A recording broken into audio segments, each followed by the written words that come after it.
honest, where Joe Biden, he left us in a pretty big hole that we have to dig ourselves out of, and that will do. Inflation caused families' budgets to rise. Manufacturers were pushed to the brink. Job creators felt like Washington had turned their backs on them. And the American people sent us here to fix that. And alongside our great president, Donald Trump, we have a duty and a responsibility to fix it, and I actually believe we will.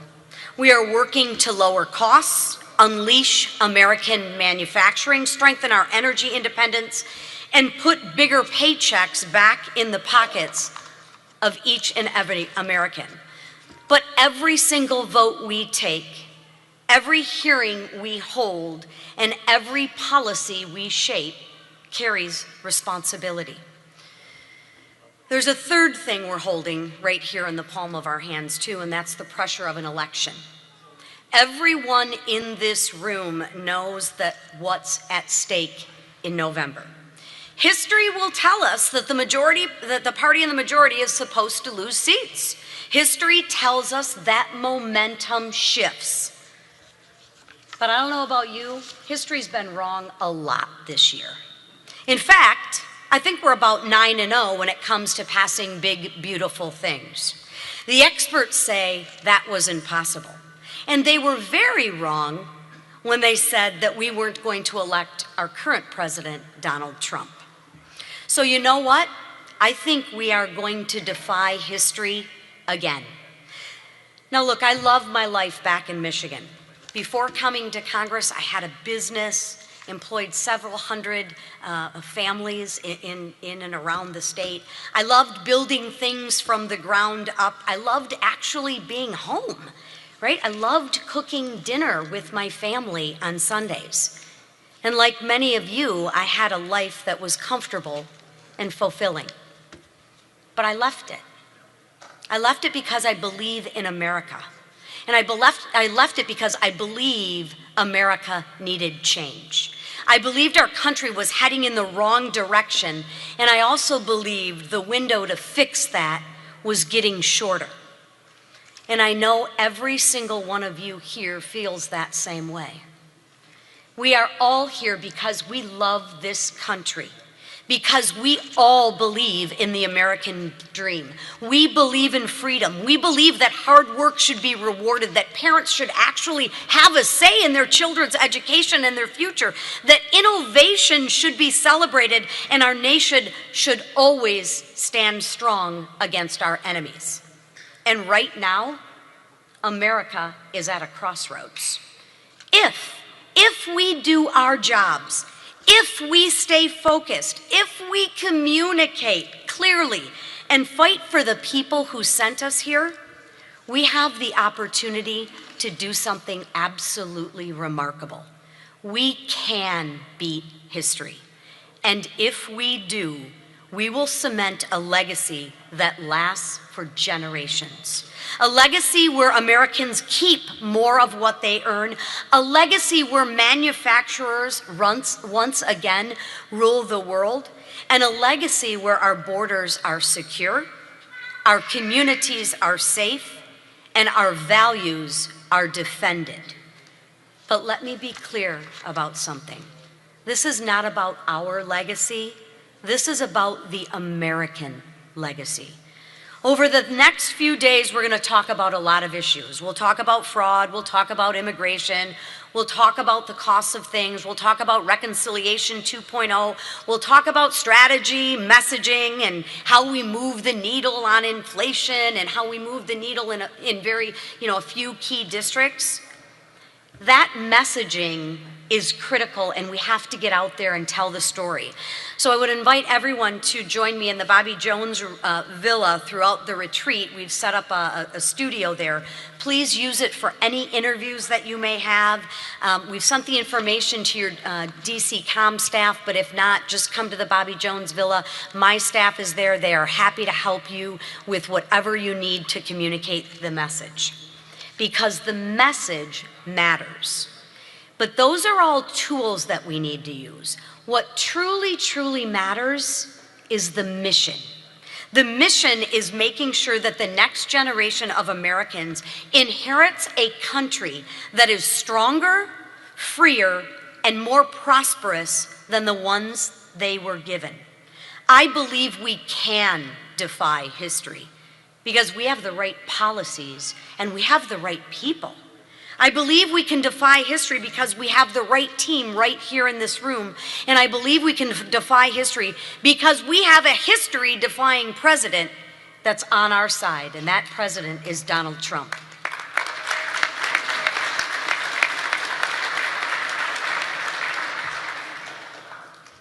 So, ladies and gentlemen, friends, colleagues, families, and for the spouses who are here, thank you for letting your spouse do what they love to do to help save this country for the next generation. And with that, let's get to work.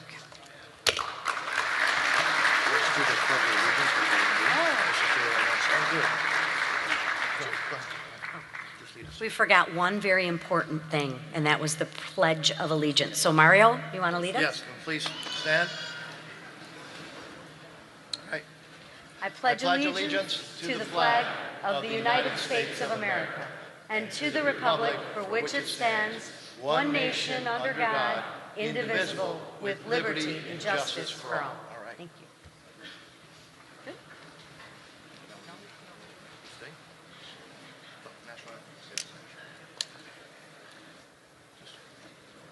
If you could please remain standing for the national anthem of the greatest country on earth. I was going to say.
Ladies and gentlemen, please take your seats.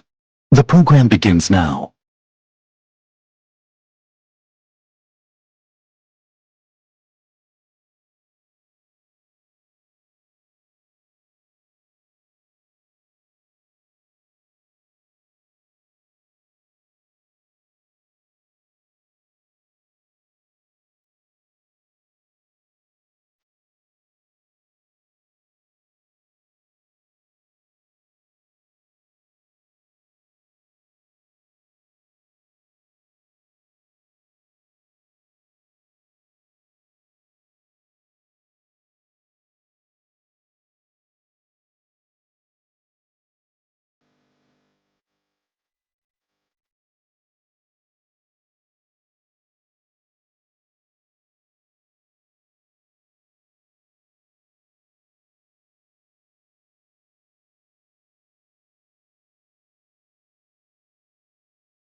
Ladies and gentlemen, please welcome to the stage your House Republican leadership team.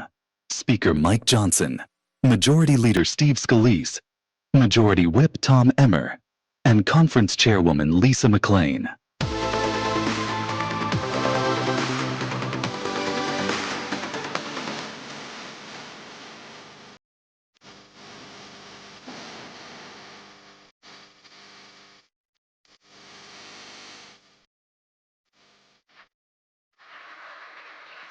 Thank you all so much. Have a seat for just a moment. It is so good to be here again at Doral, President Trump's amazing property. How about a round of applause for this incredible venue? And the Congressional Institute, we're so grateful for bringing us all together as they have done for many years now. This is the best time to be together. It's the best place to be together. We have so much to celebrate. When we were here just last year, we were talking about being on the edge, on the verge of the dawn of a new golden era in America. And my friends, that is exactly what we are in the middle of now, the new golden era, new golden age. And that's because when voters gave us this mandate in the election of 2024, they wanted us to fix everything. As you know, every metric of public policy was an absolute disaster. And they gave the President of the United States, this president, 75 million popular votes. He won the Electoral College decisively, and along the way, and in large part because of his coattails, we had the largest popular vote ever in history for House Republicans, almost 75 million votes. That's right. So we came in with a mandate, and we came in with an agenda, and we began to work very hard. We worked hand in hand with the president to move that agenda along, the America First agenda. And the record of the first year of the Trump administration in the last couple of months has been promises made, promises kept, because we take the responsibility that we have been given by the people seriously. It's a restoration of common sense. We are bringing America back again, and it's largely because of the leadership of the gentleman that I'll introduce to you in a moment. He is the most active president, the most energized president, the most successful president, I believe, in my lifetime, and he's proven it over and over and over. And part of it is because he doesn't sleep, thankfully. He's got so much to do. And I know that because I get calls from him at 2 a.m. and 7 a.m., sometimes in the same day. He doesn't require a lot of sleep, thankfully, and he is the man for the moment. His achievements are incalculable. History will record that this president came at exactly the right time, on the eve of the 250th anniversary of the greatest nation in the history of the world, the most free, most successful, most powerful, most benevolent nation that has ever been. And we understand, and he understands, that it's not guaranteed. He understands that we have to fight for it every single day, and he does that every single day. Just in the last week, my friends, anytime this president sees a problem, he jumps right in to fix it. I've been involved in just what I've been involved in the last few days with him. Several days back, earlier in the week, he recognized that the growth of AI and the new tech and the need for data centers around the country and new energy sources. He pulled together all the leaders in the industry. He's the only person that has the gravitas to be able to do that. And he pulled them all together, and they signed the Ratepayer Protection Pledge to make sure that energy prices continue to go down and don't rise, even though the demand, that's right, it's a big thing. And then a couple of days later, we're working hard in the House, and the House leadership team's doing all of our thing, and I get summoned back to the White House. What is it now? Well, the president needs to save colleges and universities. The NIL, the name, image, and likeness madness has really gotten out of control, and the president's decided that he's the man to fix it, and he is. And so he summoned us all together, and I mean, you probably saw 60 of the biggest names in college sports and athletics and college administration, university administration, all summoned to the White House for a productive meeting to get the SCORE Act and our solutions done and finished up. A few days later, I turn on the TV. You know, I'm trying to rest a little bit. The president doesn't. Why? Because now he's back down here in South Florida, and he has brought together and created the New Hemisphere initiative to take out narco-terrorists and secure the hemisphere. This security for the Americas. It's a new initiative that he alone has conceived. This president never stops. There's so much to fix. We have the right man for this hour. History will record one of the most consequential presidencies in the history of this extraordinary country. We are all blessed to be a part of it, to work alongside him in the legislative branch and to get this done for America. We will continue to do that as we head in to the most important midterm election of our lifetimes. We all know that. Without further ado, my friends, I want to present to you not just our host and the property owner, but the 45th and the 47th President of the United States, Donald J. Trump.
A lot of friends.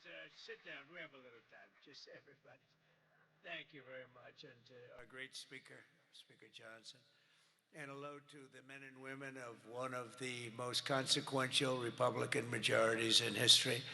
It's not a big majority, but it's just about the most consequential. The job you've done is incredible. And they are members that are warriors and really people that are for the American people, and that's why you're doing well, and I think that's why we're going to continue to do well. We're fighting a little tradition, you know, historically the person that wins, Democrat or Republican, wins the presidency. For whatever reason, it doesn't work out, but we've done a lot. I don't know, I think we had the best first year of any president ever, and that includes you. You came along with me, and you made it happen. So with your help and hard work, we're making America great again, and we're doing it much faster than we thought, and it's better, stronger, and our country is doing really well. I mean, at a level that nobody thought. We took a little excursion because we felt we had to do that to get rid of some evil, and I think you'll see it's going to be a short-term excursion. How good is our military, right? Amazing. How good. Short term. Short term. Thank you. They're great. You know, we all together, in my first term, we rebuilt our military. And I didn't know I'd be using it so much in the second term, but we have a military like no other. It's not even close. But I especially want to recognize the rest of our amazing House Republican leadership team and so many of my friends that are congressmen, some senators.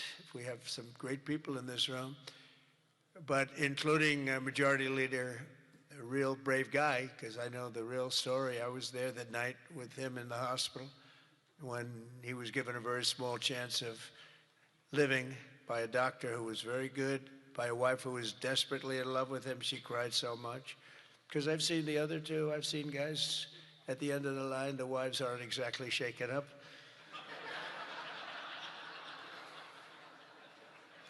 When they don't cry, when they have no tears or any sign of tears, this is not a good sign of a great marriage. But he must have a great marriage because she was just devastated. She was going to lose her guy. But it worked out that the doctor said more blood was put into him than he's ever seen. He was in big trouble. I looked at him that night and I said goodbye to him, but he made it. He was brave, and look at the way he fought back from so many different things. Steve Scalise.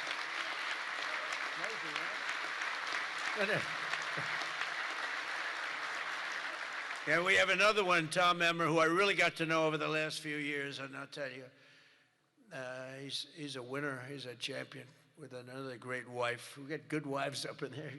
Let's say great wife, fine husband. But Tom is just a real champion and a winner, and you have a problem, you go to him, he gets it solved. So thank you very much, Tom. Great job. You've done a great job.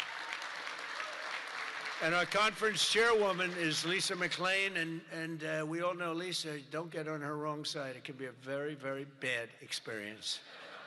Thank you very much. Great job, Lisa. Great job. And a very special thanks. You know, you broke a record. This is over 20 million. This is it's the biggest of these type of events that there's ever been by a lot. You know, you didn't just break it, you broke it by a lot. So I want to congratulate you. But there's just great spirit. The Republican Party has fantastic spirit. The level, I don't think, has been seen before. I really don't. We have to get a couple of people on board, which, you know, at least one case is virtually impossible. I wonder who that might be. A sick person. But I want to say a very special thanks to everyone at the Congressional Institute for helping organize this event. This has been amazing.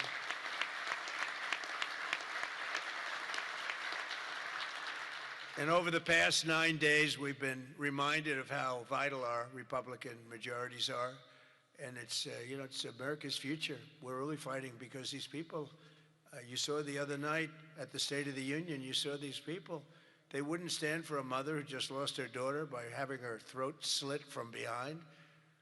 They wouldn't stand for the helicopter pilot who just got the Congressional Medal of Honor for landing safely in Venezuela, a helicopter with a lot of soldiers on that helicopter. And he was able to land it safely, and his leg was practically ripped off. And for those people that know about helicopters, you land them pretty much with your legs, right, Tom? You land them with the legs, and he was in bad shape, and he got that. Not only landed, he landed in exactly the right spot at exactly as blood was pouring down the aisle, which didn't make all of those soldiers in the back feel too good. They're looking at a pilot who's bleeding out. But they didn't want to stand for that. They didn't want to stand for a 100-year-old soldier who had left a legacy of bravery. Everybody talked about it for years, and it was time for him to get the Congressional Medal of Honor. They didn't want to stand for him. There's something wrong with those people, and we can't let them ever be in a position where they can lead this country again or destroy this country again, because we almost lost this country. This country was close to being lost. The representatives in this room provided the pivotal votes in securing a record $1 trillion for the United States military this year, and now the world is witnessing the importance of that investment with one of the most complex and stunning operations ever conducted, and that's Operation Epic Fury. That's a great name, isn't it? Epic Fury. That's even better than Midnight Hammer, which was pretty good too, right? That was where we knocked out their nuclear potential. That was a big day, because if we didn't do that, they would have had a nuclear weapon within 2 weeks. And I think we'd be in a lot different situation. And then you had, of course, what they did in Venezuela, how that was just so far so good. We've done a real job. We've got all good ones. If you go back and you look at Afghanistan with Biden, one of the worst, I think the most embarrassing moment in the history of our country. If you look at what happened with Jimmy Carter, also with Iran, but if you look at what happened with the helicopters and the hostages, it cost them the election. It was what a mess. The world respects us right now more than they have ever respected us before. And because of Republicans, you people in Congress, the United States has by far the strongest and most powerful military on the face of the earth. We're the strongest military anywhere in the earth, and now everybody understands it. Together with our Israeli partners, we're crushing the enemy in an overwhelming display of technical skill and military force. Iran's drone and missile capability is being utterly demolished. The Navy is gone. It's all lying at the bottom of the ocean. 46 ships. Can you believe it? In fact, I got a little upset with our people. I said, what quality of ship? Excellent, sir. Top of the line. I said, why did we just capture the ship? We could have used it. Why did we sink them? They said, it's more fun to sink them. I said, that's not. They like sinking them better. They say it's safer to sink them. I guess it's probably true. But think of it, we knocked out 46, and actually took 3.5 days. Their terrorist leaders are gone. We're counting down the minutes until they will be gone. Think of it, we had leaders, and they're gone. Then we had new leaders, and they're gone. And now nobody has any idea who the people are that are going to be the head of the country, and will not relent until the enemy is totally and decisively defeated.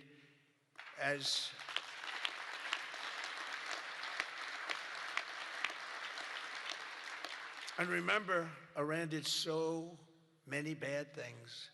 They were really, if you look at Soleimani, who was taken out, as you know that, but you know who. But if you look at Soleimani, the father of the roadside, you call it a roadside bomb because most people don't understand the different terms. It was where they plant bombs in roads as you drive by, happily drive by, the bomb goes off, and no matter how strong the armament, it just kills the people. Or you lose your arms, legs, and face. And those bombs got worse and worse, and he got happier and happier, and we took him out. That was a big thing because he was the head. It might have been a much different story. They may have been much more capable than they are had he lived, because he was capable. He was vicious, violent, and capable. But we got rid of him first term. And we did so many things. I mean, we've done so many things, but as you know, on Saturday, I traveled to Dover Air Force Base to be with the families of 6 fallen warriors as they returned to American soil. And I know that everyone in this room joins me in sending our prayers and eternal gratitude to the families of those great heroes. Those families are incredible families, devastating to be. Hardest thing to do, you know, I've done it a lot. The hardest thing to do is to go to Dover, because Dover is where, for the most part, a lot of the fallen, the warriors, the great young people that have died in war, they seem to mostly go to Dover. They come home to Dover. Dover does a great job of handling things. They have men assigned to the family. They have men and women that are incredible, assigned to the families. It's a beautiful thing, but it's also a very sad thing. But they all said one thing to me: make sure you win, sir. Make sure you win. They weren't playing games. They want to make sure. They said it. Everybody said it. They were separate, but everybody said the same thing. Make sure you win. We will. We've already won in many ways, but we haven't won enough. We go forward more determined than ever to achieve ultimate victory that will end this long-running danger once and for all. 47 years. It should have been done a long time ago. The world would have been a different place had some president had the courage to go and do it. They should have done it many, many times. They had many opportunities. The United States of America is the greatest and most exceptional nation in human history and will not be threatened by evil terrorists and lunatics any longer. We just can't do that. And, you know, when I always talk about how great our nation is, I don't know. I don't consider our nation very great for 4 years under Biden. We were a laughingstock all over the world. We were a laughingstock. So, you know, I say great, great, great, but I don't know. When you look at what happened with so many different things, the open border, 25 million people, many of them very bad people pouring into our country with open borders that just said, come on in, makes no difference. They emptied their jails into our country. 11,888 murders, 50% of which murdered more than one person. The drug dealers came in, the mentally insane came in, they emptied their mental institutions, they emptied their insane asylum. That's a step above a mental institution. They emptied them all right into our country. And we've done a great job of doing what we've done. Think of it, we have the lowest crime rate that we've ever had. We have the lowest murder rate in 125 years. And we're saddled with all of the problems of the criminals that were let in. You know, look, they're smart people. I know the people that run those countries, every one of them. And they're all streetwise, very smart. And I would do exactly the same thing. They emptied their jails into our country. I said that was going to happen when I heard that they were having open borders. I didn't believe that they were going to have it. When I realized that they actually were going to have open borders, I said, we're going to have every person in jail. We're going to have every drug dealer. We're going to have all these countries all over the world. The Congo, they emptied their jails all the way from the Congo to all parts of South America, Asia. They sent in their people in jail, murderers. Some of the worst people on earth got sent into our country. And I'll tell you what, ICE is unbelievable, what they have to put up with and how tough they have to be. That goes for Border Patrol, and it goes for law enforcement, our law enforcement people. But sadly, even as our service members are fighting bravely to protect America abroad, the Democrat minority in Congress is deliberately sabotaging our national security at home. And you're going through it right now, fellas. I mean, you're going through, it's not even believable. You know, we should be very safe right now, especially when we're attacking somebody that's evil, bad intention.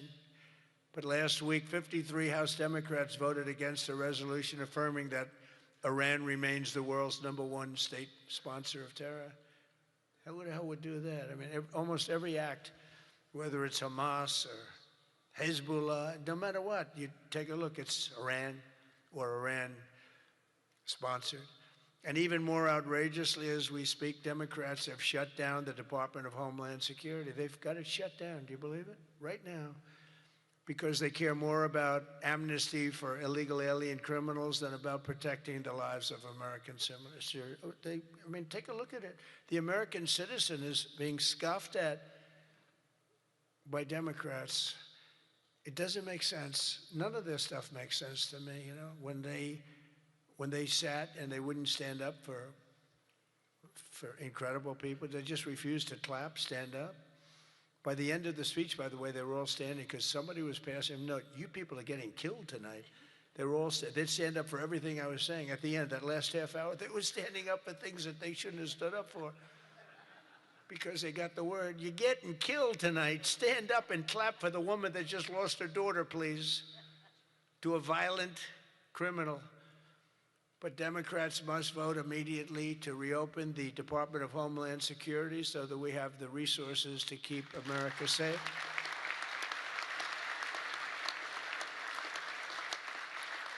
And under our pro-America, pro-worker, pro-family agenda, our country is winning again and America is respected again. And I think we have a country that's as hot as it's ever been, ever before, maybe hotter. And I say it all the time. The king of Saudi Arabia said it to me better than anybody could say it. He said, you know, I get along with him very well, very smart person.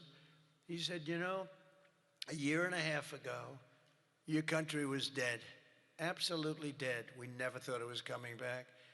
And now you have the hottest country anywhere in the world. It's true. We're the hottest country anywhere in the world, by far. And that's before we showed off our military strength with Venezuela and now with Iran. You know, Iran was supposed to be this big, powerful country. We wrapped the hell out of them. And, you know, I don't know when they cry uncle, but they should have cried it 2 days ago, right? But they don't have anything left. In our country, inflation is plummeting. Incomes are rising. The economy is surging. Our border is the most secure at any time in American history. And the murder rate is the lowest in 125 years. That's before my father was born. My father was born 6 years later than that. I don't know if he'd like me to say that. Never liked to talk about his age. He said, don't talk about that. But think about 125 years ago, 1900, the year 1900. The stock market has set 53 all-time record highs since the election. And it's going to go a lot higher as soon as we get rid of this stuff that we're doing right now, that we really had no choice. I mean, I asked people, I said, would you rather do this or would you rather go along nice and smoothly? but eventually have a catastrophe the likes of which perhaps the world has never seen. And just about everybody says, except for lunatics, said, no, you had to get it done. Should have been done a long time ago. The average 401k is up almost $35,000. Think of that. It's at the best they've ever done. And I think you're going to see some real numbers when this gets, because this was always a dark cloud hanging over not only Israel, which was going to get wiped out. You know, if we didn't do that B-2 attack, Israel would have been wiped out. They would have had a nuclear weapon within 2 weeks after that. And even now, I think they were looking to take over the Middle East, because when you look, and we have pretty good proof, all of those missiles that were so stupidly aimed at Qatar, Saudi Arabia, UAE, they were all aimed, and others, at countries that were sort of like, leave us alone. They were all right. They were sort of neutral, but they weren't doing it. All of a sudden, they're getting hit with missiles. And they could have gone one of two ways. They could have gone toward their side, like, we're with you, or they could have gone with our side, and they really went with our side, and they've helped us, and they've been a big force.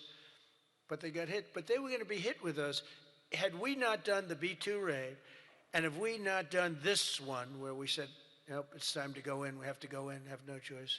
Number one, if we didn't go in, they would have come in after us, because I see the Democrats trying to justify it, and they're failing because the voter on the street is saying, you've got to be kidding. But I see where they're going, where they're always saying, no, there was no reason. Well, I'll give you the best reason of all. Within a week, they were going to attack us 100%. They were ready. They had all these missiles, far more than anyone thought, and they were going to attack us. But they were going to attack all of the Middle East and Israel, and if they had a nuclear weapon, they would have used it on Israel. And this was going to be a major attack. And they had all of those missile sites and all those launchers that we got rid of, about 80% of them right now, by the way. Got rid of most of the, see, it's died down to a trickle. They have very few launchers left. What our military has done is amazing. They wiped out almost 20%, maybe 22, 23%, but the rest are going very quickly. And the missiles have been largely knocked out. The drones have been knocked down, and we're hitting where they make the drones. We know them all, and we're knocking the hell out of that now where they manufacture the drones. A lot of work, a lot of brilliant work, but we're going to have a much safer world as soon as it's finished, and it's going to be finished pretty quickly. With the help of our House Republican majority, we passed the largest tax cuts in American history, and we have to be talking about it. And with the great, big, beautiful bill, we delivered no tax on tips, no tax on overtime, and no tax on Social Security for our great seniors. And we did something else which is great that nobody ever talks about, Tom, and we have to talk about it. We made interest on auto loans fully deductible. That's never happened. We've never had that. Rich people always get deductions, but middle-income people, people that have to struggle a little bit, never did. But now they can deduct the interest paid against their taxes. We have one little proviso, and I put this on, it's very important, only if the car is made in America, all right? That's going to have a huge impact. That's going to have a huge impact. We passed the Trump accounts to give every child in America a head start on the American dream, and that's so good. It was, I'll tell you, the Dell family, Dell computer, put up $6,250,000,000. Think of it. He started with very little, nothing, very, very little. Started making computers on his bed. And he said, yeah, people started liking them better than the ones from the store. And he never stopped. And he can write a check for $6,250,000,000. He said, and his incredible wife, Susan, they said that's the best thing they've ever done. He's so proud. He's going to do it again. Going to do more. And we have a lot of other people. A lot of very rich people are doing it. A lot of people that aren't so rich are doing it. They're doing it for their kids, but it's turning out. So a young child turns 18 or 21, and all of a sudden they have $100,000 in the bank. What a difference that is between having that and having nothing. And it could be more than that. It could be a lot more depending on what happens with the world.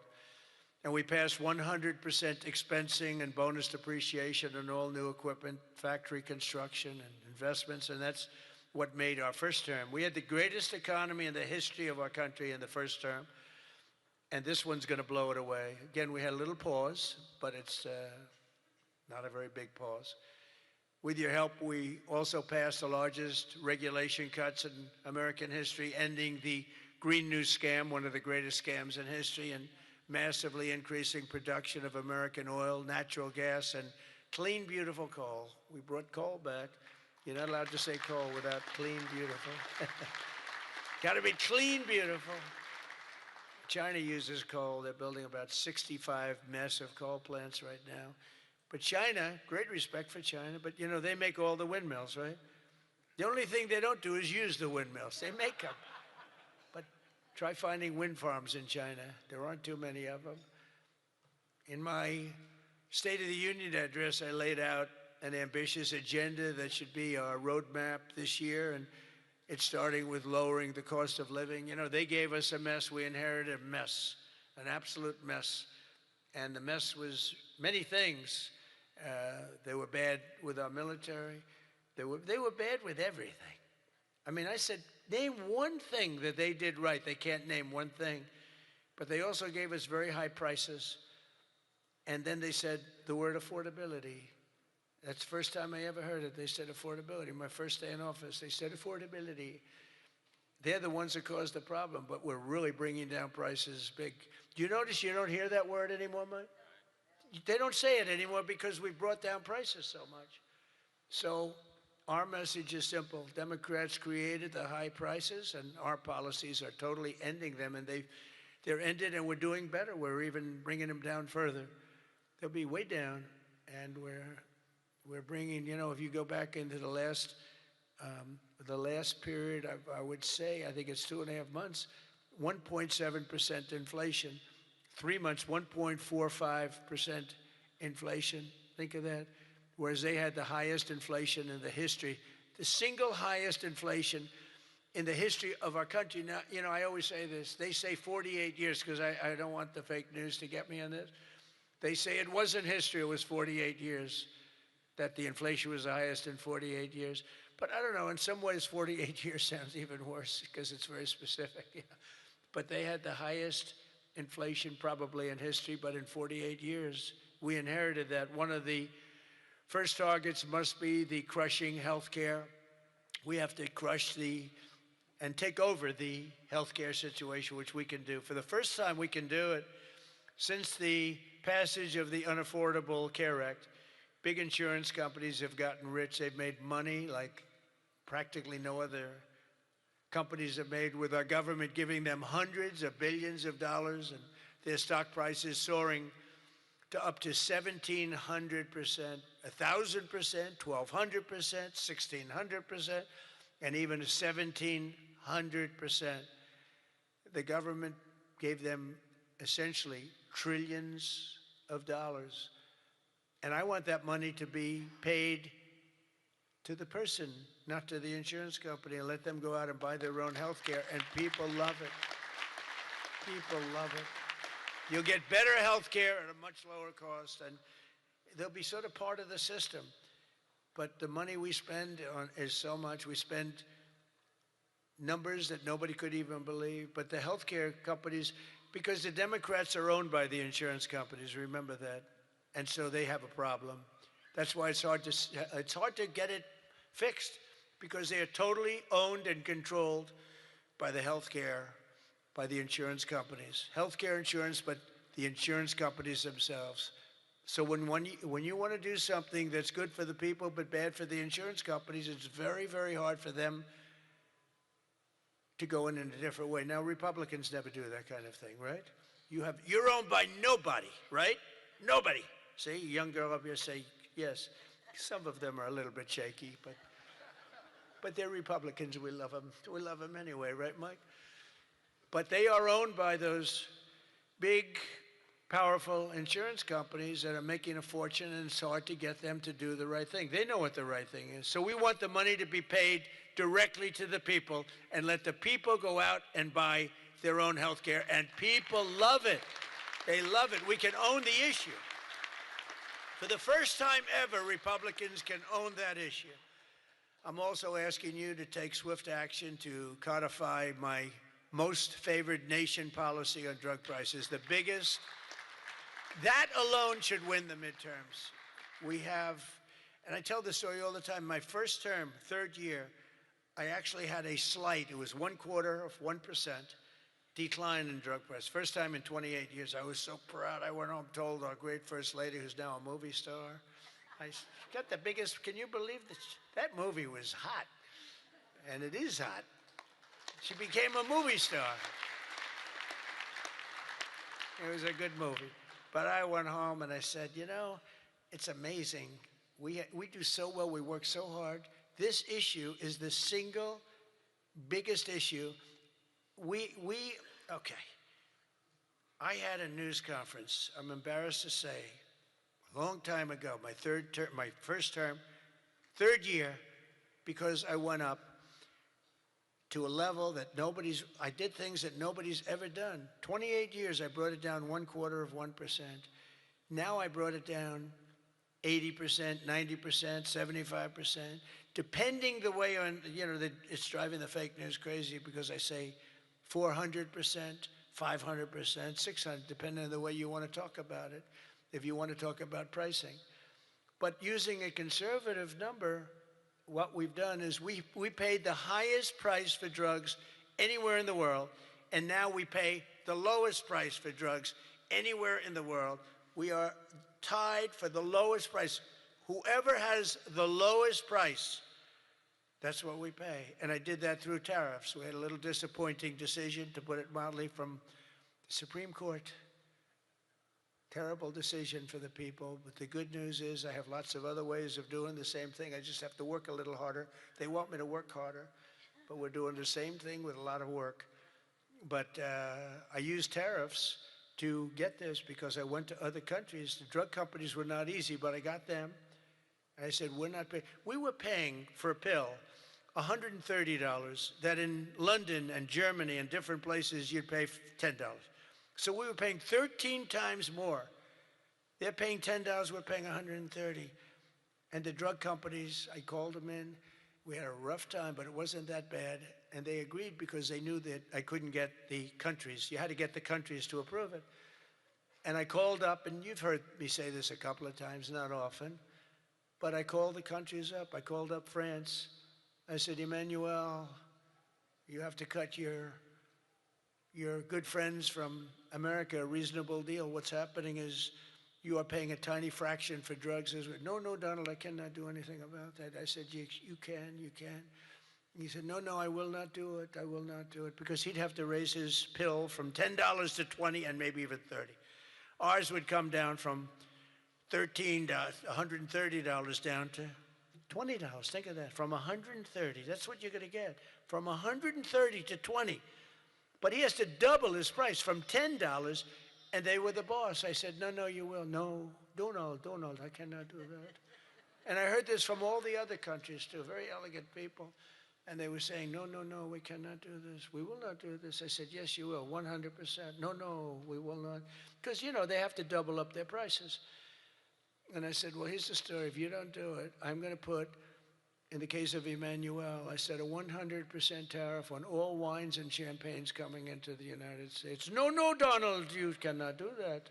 I said, I've already got the legislation. It's right in front of my desk. I'm going to sign it. Emmanuel, he said, Donald, I will agree to this. So he agreed. Everybody agreed. I got every country to agree. And now you've done something that no other president could have done. No, I don't want to brag. But, they've said this about a lot of things. No other president could do some of this shit I'm doing. No other president. The things I'm doing, nobody else was going to do it. They say it all the time, sir, could you do this? You're the only one can do it. But we got it done, and we got the countries to all go along. Because I said, if you don't do it, I'm going to raise your tariffs to 200%, to 150%, and that's 10 times more than I'm asking for. And every single one, if it took me 5 minutes, that was like a long time. I was doing badly with that one. So now we have most favored nation pricing into permanent law, and you should codify it. but I don't care that much about codifying it, because what politician is going to agree to increase drug prices by 500%, okay? So, but it's still good to have it codified. Don't you agree? You know, they're saying, sir, we have to codify it. I said, that's okay, but I'm not. Other things you should codify. That I can tell you. This one, you should codify, because you want to take credit for it. You want to take credit for it. So if you can, please codify it. Get out there and codify. You're getting an 80%, 85%, 55%, 70% reduction in drug prices. Codify it. But if you don't, no president's going to raise it, in my opinion. Although they are crazy, you know, these people are crazy. They could find a way. You better get it codified. And as we work to bring down interest rates so that more Americans afford a house, I'm also asking you to ban the Wall Street firms, large Wall Street firms, institutional investors, from buying up thousands and thousands of single-family homes, hundreds of thousands of homes, because homes really are for people, not for hedge funds. We want to get the market out so they can do it, and we're stopping it. We want people to be able to buy a house. It's the American dream. Buying a house is a part of the American dream. And we must also stand up for the safety of our citizens. One of my guests at the State of the Union was Anya Zarutska, the mother of beautiful 23-year-old Ukrainian girl who was stabbed to death on a train in North Carolina by a deranged criminal, arrested more than a dozen times. And I had the mother, as you know, at the State of the Union, and she was devastated. Beautiful woman, devastated, uncontrollably devastated. And we couldn't get one Democrat to even clap. The Republicans clapped and went wild, and they loved her. Not one Democrat in that whole room even thought about clapping. They sat there frozen-faced. Disgusting. House Republicans should get every member of Congress on record and pass a tough new crime bill that imposes harsh penalties for dangerous repeat offenders, which this nut was, cracks down on rogue judges and prosecutors, and ends no cash bail once and for all. No cash bail is a big part. I mean, you have a man murder somebody, and by that afternoon, he's out on bail. No cash bail. It's a huge problem. We also need to end deadly sanctuary cities, and you have bills before you now, and you're working on things, but hopefully you can do that, Mike, because it's terrible. They're sanctuary for criminals. That's all they are, sanctuary for criminals. They fight ICE all the time. That was the problem up in Minnesota. They had a lot of criminals in there. They wouldn't give it to us. And to stop illegal aliens who cannot even speak English from driving 18-wheel tractor trailers. They have no idea what they're reading. I wouldn't be able to do it in their countries. It has arrows, it has speed limits. They have no idea what they're reading. And in many cases, they're on drugs on top of that.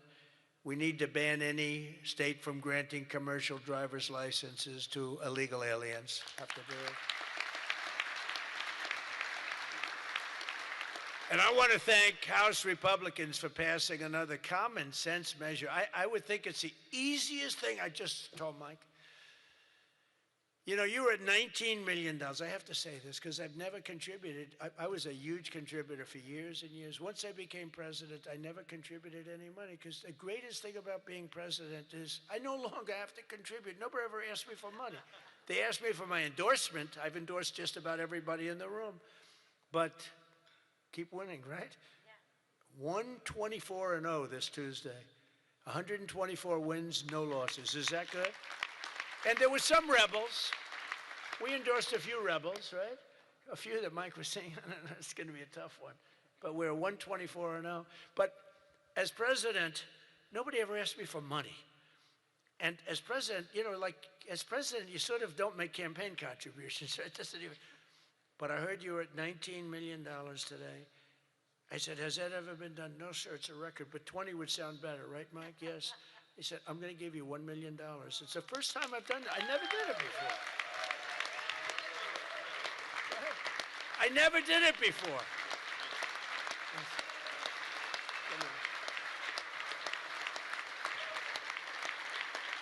I never did it before.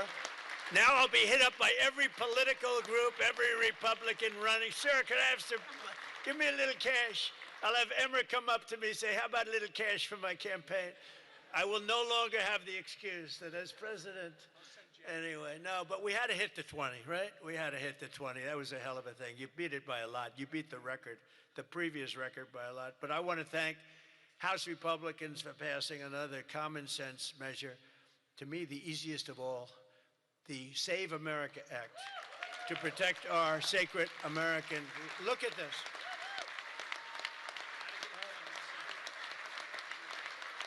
Look.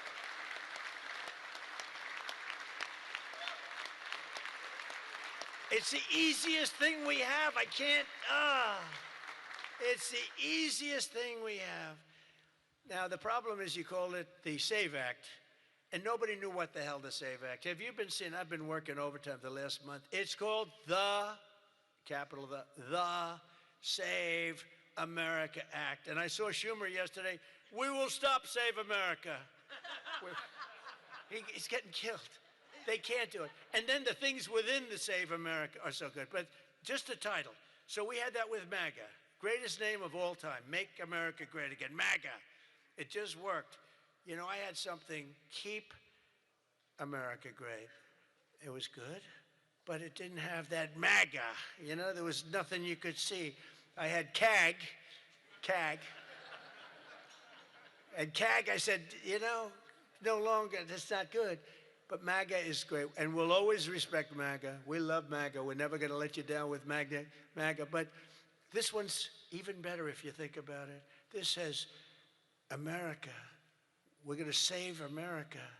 The Save America. How can they fight us? The Save America Act. And I've watched them. I watched Schumer, who's horrible. What a horrible politician. He is now a Palestinian officially. He is registered as a Palestinian. He's taken the biggest turn of any human being I've ever seen. He's gone from totally pro-Israel to totally pro-Palestinian. He wants to protect the Iranian people that are quite nasty. But it's very simple. All voters must show the act. Voter ID. Ready? This is not complicated. Voter identification. Now, I have a whole list, but I don't want to put, I have like hundreds of things on the list. If you go shopping, if you do this, if you buy a car, if you license a car, if you point to everything you need to have identification. So all voters have to show identification, ID. All voters must show proof of citizenship in order to vote. So you have ID and you have citizenship. So far, good. No mail-in ballots except for illness, disability, military, or travel. Mail-in ballots are a disaster. Jimmy Carter, the best thing he ever did, he headed a commission after he was president. It was the single best thing, and he did a thing on mail-in ballots. He said mail-in ballots should not be allowed because they are inherently dishonest. And we have seen it time and time again, and we just keep going with it. And I put that down as a top 3. Look, no mail-in. Now, you have the exceptions for the military, and I would even say foreign-based military. But for the military, for disability, for illness, and if you're traveling, you know, you have an excuse. And I was lenient on that. But those 3 things. Then I added 2 more. These are best of, you know, best of. These are called best of Trump. We should also add on to this bill. And so what I've asked Mike to do is to draw a new one with these few things added. And let's go for the gold. Let's not just get one like voter ID, but, you know, it can be given to you by your daughter. You know, your daughter, she has to be of age, like above 6 years old, she's allowed to say. You had to see some of this stuff is so bad. They're doing everything possible because they know if we get this, they probably won't win an election for 50 years, okay? And maybe longer. And they're going to fight like hell. But boy, do they get killed. Because even the Democrats, you saw the numbers today, Democrats voted 86% that this stuff should be passed. The Democrats. With Republicans, you're at 98%. But Democrats are at 86, except for the people that run the Democrat Party, because they want to try and win elections illegally. It's the only reason you vote against voter ID is because you want to cheat. There's no other reason. They come up with reasons. They say, it's racist. That's their number one, racist. Then you have to explain it, and they're just sitting there mumbling. They can't explain it. And it's actually very insulting when they use the term racist. Very insulting to the people that they're trying to so-called defend, but they're not defending. Then I wanted to add two more to it because they're, I say 95%, maybe 100%. No men in women's sports, very simple. Add that in. And I wanted to add in one other, I'm not even adding in no open borders because, you know, there's some people that like open borders. These people are crazy, but that's okay. Because I want 5 things that are like close to 100%. No transgender mutilation surgery for our children. You can't have transgender for our children. So those 5 things, 5 things. Voter ID, citizenship, mail-in ballots, no mail-in ballots, right? We don't want men playing in women's sports. That's got to be about close to 100%. We don't want men playing in women's sports, and no transgender mutilation of our children. Now, that should be the easiest thing to get past that you've ever had. Each one, it's best of Trump. Those are best of Trump. I have some that are very popular, but I wouldn't put them in that category. This is the number one priority. It should be for the House. And I'd like to ask Tom, Steve, Mike, all of you, if you would, I'd like to have you go back and Lisa, hello, darling. She was screaming her affirmation of what I said. The kid went wild.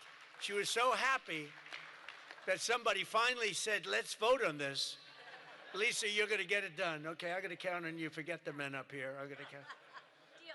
But it's actually a matter in a serious way of national survival. We can't have these elections going on like this anymore.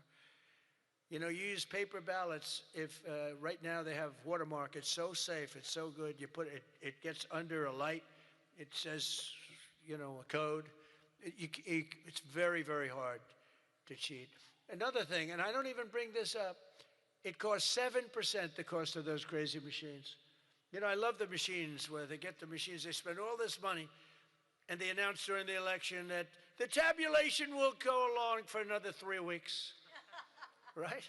With mail-in voting, you know, there's not a country in the world that does mail-in ballots anymore. They tried it. France tried it. It failed. They go to paper ballots. They're all doing paper ballots right now. Most of them are doing paper ballots, except us. And nobody is doing what we're doing. And there's no elections so corrupt as the elections in the United States of America. And we can solve them with this.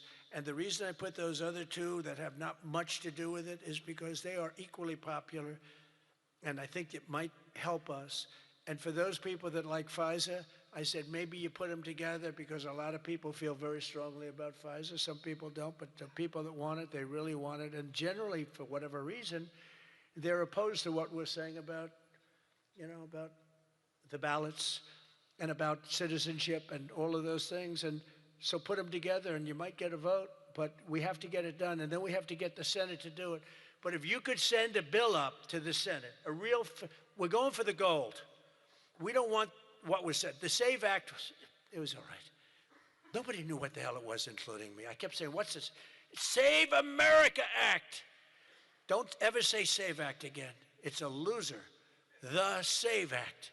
Nobody has any idea what are we trying to save? It's the Save America Act. If you could send it up in full form, meaning just straight, we will, I think the Senate has to approve it. I really do. I think, and they're going to have to go the filibuster.